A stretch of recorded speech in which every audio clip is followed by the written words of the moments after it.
మీ business ఏదైనా మీ ఊర్లో promotion చేయాలంటే అది సుమన్ టీవీతోనే సాధ్యం. ఇప్పుడే సంప్రదించండి. ప్రజలందరూ ఓట్లు వేయాలనుకుంటున్నారు, వేయడానికి కూడా సిద్ధంగా ఉన్నారు.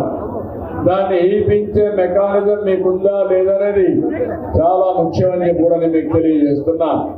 మొన్నే మీరు చూశారు, 108 నియోజకవర్గాలలో పట్టభద్రుల ఎన్నికలు జరిగింది. 3 గ్రాడ్యుయేట్స్ కాన్స్టిట్యూన్సీ ఎన్నికలు జరిగాయి.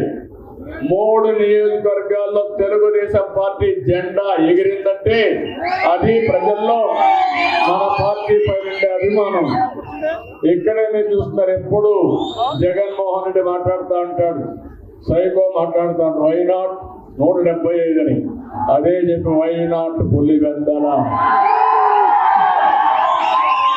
మొన్న జరిగిన ఎన్నికల్లో పులివెందల నుంచే రామ్ గోపాల్ పెట్టి మీ పార్టీని చిత్తుగా ఓడించి తెలుగుదేశం పార్టీ జెండా ఎగరేసిన రామ్ గోపాల్ ఉన్నారు. ఇవి చేస్తే రేపు ఎన్నికల్లో తెలుగుదేశం పార్టీ ఒక్క ఓటు కూడా తీయడానికి వీల్లేదు, ఒక్క ఓటు కూడా బోగస్ ఓటు ఉండడానికి వీల్లేదు. మొన్నే తిరుపతిలో మీరు చూశారు, బోగస్ ఓట్స్ అన్ని పెట్టారు.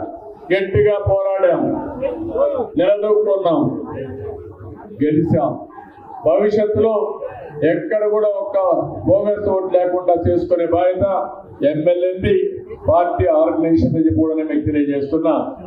ఇవన్నీ విషయాలు చెప్పారు కాబట్టి నేను కూడా 4 నెలలకు ఒకసారి మళ్ళీ ఈసారి కడపలో పెట్టాం, రేపు రాబోయే నంద్యాలను అనంతపూర్లో పెడతాం, 2 మీటింగ్లు పెడతాం.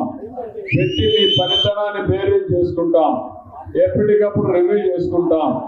ఇది కాకుండా నేను యూనిట్ ఇన్ఛార్జీల్ని, క్లస్టర్ ఇన్ఛార్జీల్ని, కాన్స్టిట్యూన్సీ ఇన్ఛార్జిని అమరావతి తీసి సమీక్ష చేస్తాం, ఆ పని కూడా చేస్తాం. నేను ఇప్పటికీ అన్ని నియోజకవర్గాల్లో 175 నియోజకవర్గాల్లో అందరి ఇన్ఛార్జితో ఒకసారి 1 అవర్ మాట్లాడాను. నేను చెప్పాలంటే నిర్మోహాటంగా చెప్పాను. నేను ఒకటే చెప్తున్నాను, ఈసారి గెలవాలి అంటే ప్రజల్లో పలుకుబడి ఉండాలి. గెలుస్తామని నిరూపించుకునే బాధ్యత పార్టీ నాయకత్వం పైన, స్థానికంగా ఉండే మీ పైన ఉంది. ఎవరైతే సమర్థవంతంగా ఉంటారో వాళ్ళని ఏ విధంగా ముందుకు తీసుకుపోవాలో సహకరించాలో పార్టీ కూడా సహకరిస్తామని చెప్పి నేను మీకు తెలియజేసుకుంటూ